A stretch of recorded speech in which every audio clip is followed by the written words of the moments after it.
Olá, tudo bem? Meu nome é Rômulo, sou pai da Sara, da Cléria e da Helena. Oi, eu sou a Alana e eu sou mãe do Matias e do Timóteo. Hoje a gente vai falar um pouquinho sobre sexualidade. Qual será que é a importância desse assunto, dessa temática, né? Dentro da área da prevenção às drogas. Se isso não for muito bem resolvido, se alguns pontos, né, não estiverem muito claros, sim, a questão do uso de drogas pode ser uma saída, pode ser uma escapatória para isso. O primeiro ponto que a gente quer apresentar para vocês é essa maturação hormonal, né? Os nossos filhos, vocês que têm filhos adolescentes ou pré-adolescentes, eles estão entrando num estágio de desenvolvimento corporal e biológico totalmente diferente. E esse crescimento, esse desenvolvimento vai gerar uma bomba de hormônios, inclusive hormônios que estão ligados aos prazeres erógenos, né? Inclusive também hormônios em relação ao desejo de conhecer o sexo oposto ou se descobrir e se conhecer. Inclusive, essa bomba de hormônios, ela é responsável pelo teu filho. Hoje ele ama a Mariazinha. Amanhã ele odeia a Mariazinha. Chora, né? Chora, a Mariazinha não me ama. Exatamente. Essa questão hormonal, ela acaba influenciando sim no humor, influencia nas dúvidas, né? Nessa questão do hoje eu quero isso, não, amanhã eu já quero uma coisa diferente. Isso acaba tendo ligação direta com essa fase da vida, né? Acontece muito também uma dificuldade de lidar com as mudanças corporais e biológicas, né? A menina que era bem magrinha, bem tranquila, ela era bem fininha, agora começou a nascer seio. E ela não consegue lidar muito bem com isso, então agora ela começa a andar só de casaco, porque isso está atrapalhando, ela não consegue ter um entendimento sobre essa mudança, às vezes o pai não tem um diálogo. Né? Até então, as meninas normalmente, uma tábua, né? E aí começa a se formar o tal do corpão violão. E é nessa fase da adolescência, elas não sabem lidar com isso. Não sabem, os meninos também, né, Alana? Imagina, o menino falava assim, parecia um frango. Agora começa a falar um pouquinho mais grave. Aparece uma cavidade aqui na região do pescoço, esse negócio começa a saltar para fora, começa a ter pelos nas regiões pubianas, então ele não consegue lidar com isso e isso é complexo, porque a mesma dificuldade que ele tem para tomar a decisão em relação a usar ou não usar substância química é a mesma dificuldade que ele tem em relação a se aceitar como esse novo menino, essa nova menina que está mudando de um estágio de vida, deixando de ser criança e passando a ser homem, mas com a cabeça muitas vezes ainda de criança. A adolescência, até umas décadas atrás, ela nem existia. De criança, novo. Exatamente, a pessoa passava a ser adulta. Então, é muito novo e claramente ela é um processo de transição. Isso. Por isso, tantas dúvidas, né? É muita mudança, é muita transformação. E aí, eu acho que quando a gente olha para todo esse cenário, fica um pouco mais claro e um pouco mais fácil de entender porque, né?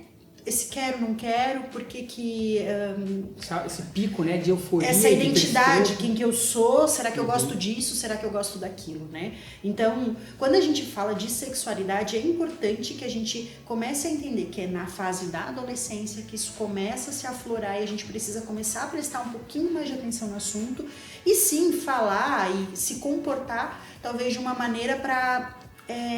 nortear, né? Nortear esse caminho da sexualidade do seu filho de uma maneira saudável. O segundo ponto que a gente quer levantar aqui, eu acho que ele tem muito a ver com a série como um todo, assim. Quando a gente fala sobre ser um fator de proteção ao uso de drogas para o seu filho, a gente está falando de comportamento, de exemplo, de referencial, pai, né? De ser referência. E sim, a gente quer falar aqui um pouco também, porque aqui você pense um pouco sobre o assunto, sobre o seu relacionamento com a sua esposa, o seu relacionamento com o seu esposo. Porque a forma como você se relaciona com ele, inclusive sexualmente, afetivamente, acaba sim impactando na vida do seu filho. Tem um ponto que é bem delicado de se falar, mas que é uma realidade. Existem muitas vezes algumas situações socioeconômicas onde os pais e os filhos convivem no mesmo ambiente de quarto. Por exemplo, uma família que está começando, não tem muitos recursos, e ela precisa se sujeitar a criar algumas realidades dentro desse convívio, de dividir espaços e cômodos. E os adultos, adultos saudáveis, têm uma vida sexual ativa e saudável. Só que naquele ambiente ele também está dormindo crianças. O que acontece muitas vezes é que os adultos não têm a compreensão da dimensão que essa relação sexual afeta o seu filho que está naquele mesmo ambiente dormindo. Porque parte do ponto que as crianças estão dormindo, elas não estão entendendo o que está acontecendo, não estão nem vendo. Mas quando a gente tem uma relação sexual, os nossos corpos, eles liberam feromônios. Esses hormônios são hormônios que vão ser captados por aquelas crianças que estão dormindo. E isso é interessantíssimo, porque a ciência mostra que, por mais que a gente não está consciente, o nosso corpo está absorvendo os hormônios através da pele, através da audição, e isso vai ter um impacto direto. Querendo ou não, você tem uma criança, você está introduzindo a criança de uma forma muito antecipada a esse mundo da sexualidade. Isso. A gente está falando de uma criança que sim, que já vai ser sexualizada desde a infância, é isso. A gente está ultrapassando aí algumas fases, não é um momento, não é algo que é saudável para a criança, né? Que ela tenha acesso a esse tipo de realidade, que ela tenha acesso a, né? Vamos falar bem claramente, em algumas situações até que ela veja isso. Sim. Porque às vezes o pai e a mãe eles têm certeza que o filho está dormindo, mas não está. Não está. E aí depois acaba desencadeando... Vai criar até uma curiosidade, né? E depois a criança ela não vai vir nos pais perguntar o que estava acontecendo, ela vai buscar em outras fontes. E infelizmente essas fontes são sempre fontes duvidosas, né? Uma coisa que fica clara é que a gente não está aqui querendo negligenciar a realidade, muitas pessoas não têm recursos financeiros, mas a gente precisa criar estratégias, né? Sim. Pensamos aqui off-board, né? Como a gente poderia fazer isso? Quem sabe as crianças ir dormir na casa do avô, quem sabe... Enquanto elas estão na creche. Enquanto elas estão na creche. A questão é, você vai ter uma vida conjugal saudável, você vai ter um relacionamento sexual ativo com a sua parceira, o seu parceiro, seu marido, a sua esposa, o seu cônjuge, mas você tem que atentar para isso. Cuidado, porque essa criança está absorvendo isso. Você pode achar que não, mas ela está. Para finalizar, a gente quer também que você tenha uma dimensão do impacto que o seu relacionamento, aquilo que a gente acabou de falar, tem diretamente na vida dos seus filhos. Toda vez que a gente se relaciona afetivamente, emocionalmente e sexualmente com alguém, a gente recebe e a gente dá coisas para essa pessoa que está se relacionando com a gente. A gente dá afetividade, a gente dá carinho e a gente recebe também. E isso que a gente doa e recebe vai fazendo e vai deixando marcas nas outras pessoas. A gente tem aqui uma forma bem didática para você entender como funciona essa dinâmica. Tem uma questão também, né, Romulo, que assim, a sexualidade ela vai muito além do sexo propriamente dito, né? Quando a gente está falando sobre sexualidade, a gente está falando sobre questões emocionais. A gente está falando da forma como a pessoa se veste, de como uma mulher ela pode ser sensual, né? De como sem ser vulgar, de como um homem ele pode se sentir bem com o corpo dele sem necessariamente, né? Nossa, se aquele os estereótipos, né? Sem aquela Exatamente. pessoa que é fora do padrão da normalidade. E a gente tem um problema hoje que a gente tem muito acesso a conteúdo. E querendo ou não, as mídias, a internet, eles destoam muito essa visão do que é uma sexualidade saudável, né? Então, alguns detalhes que a gente precisa prestar atenção, né? Uma mulher que tá bem, ela entende que ser sexy é talvez ser elegante e não necessariamente usar um top extremamente curto, uma saia curta, onde tudo precisa aparecer para criar ela se uma sentir atração bem. do sexo oposto. Né? Exatamente. Se ela estiver bem consigo mesmo, nada disso é necessário, né? E tem um outro detalhe também que a gente precisa parar para pensar um pouco.